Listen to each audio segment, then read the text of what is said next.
এই যে দেখো দূরে দেখানোর চেষ্টা করছি আমি, জুম করছি।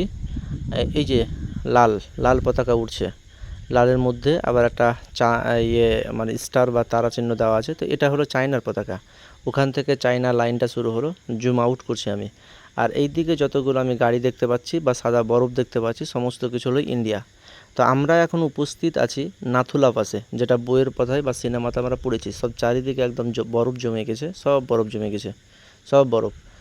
তো প্রকৃত যদি টাইমে আমি যাই, মানে সিজনে, তাহলে এই যে রাস্তাঘাট যেগুলো ফাঁকা আছে এগুলো কিন্তু বরফে একদম জমে যায়, তখন দৃশ্যটা অন্যরকমই দাঁড়ায়।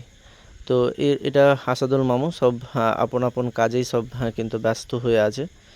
তো জায়গাটা দারুণ, এনজয় করার মতো জায়গা।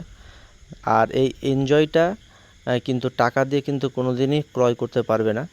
আর এই এনজয় নিতে গেলে সেখানে গিয়ে কিন্তু উপস্থিত হতে হবে। মাঝে মাঝে জীবনের একটা ব্রেক দরকার হয়, সমস্ত কিছু ছাড়িয়ে এখানে গিয়ে প্রকৃতির সঙ্গে মিশে যেতে হয়। এখানে একান্তই প্রকৃতির সঙ্গে মেশা যায়।